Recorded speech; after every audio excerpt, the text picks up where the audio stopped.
భక్తులకు మనవి. రాజన్న సిరిసిల్ల జిల్లా ఎల్లారెడ్డిపేట మండలం దూమాల గ్రామంలో శ్రీ పెద్దమ్మ పెద్దిరాజుల కళ్యాణ మహోత్సవం మరియు శ్రీ లక్ష్మీ నరసింహస్వామి కళ్యాణ మహోత్సవం ఈ నెల 13వ తేదీ బుధవారం నుండి 17వ తేదీ ఆదివారం వరకు అత్యంత వైభవంగా కన్నుల పండుగగా జరుగును. శ్రీ పెద్దమ్మ పెద్దిరాజుల కళ్యాణ మహోత్సవం మరియు శ్రీ లక్ష్మీ నరసింహస్వామి కళ్యాణ మహోత్సవంలో భాగంగా తేదీ 13/3/2024 బుధవారం రోజున ఉదయం 8 గంటలకు మైలపోలు బియ్యం సుంకిచ్చుట, సాయంత్రం 6 గంటలకు నరసింహస్వామికి బోనాలు, రాత్రి 11:45 పుట్ట బంగారం తెచ్చుట.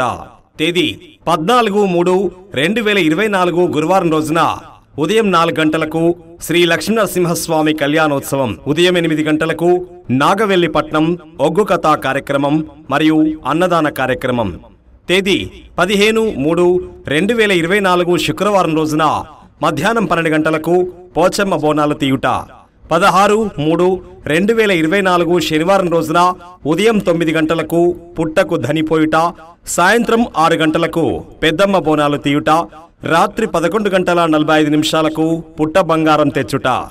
తేదీ 17/3/2024 ఆదివారం రోజున ఉదయం 6 గంటలకు కుంభవృష్టి, ఉదయం 8:15 పెద్దమ్మ పెద్దిరాజుల కళ్యాణోత్సవం జరపబడును. ఉదయం 9:30 నాగవెల్లిపట్నం వేయుట, ఉదయం 11 గంటలకు సిద్ధులు తిరుగుట, మధ్యాహ్నం 12 గంటలకు గావు పట్టుట మరియు సర్వు వేయుట జరుగును. కావున భక్తులు అధిక సంఖ్యలో పాల్గొని పెద్దమ్మ తల్లి కృపకు పాత్రులు కాగలరని మనవి. ఇట్లు ముదిరా సంఘం దూమాల.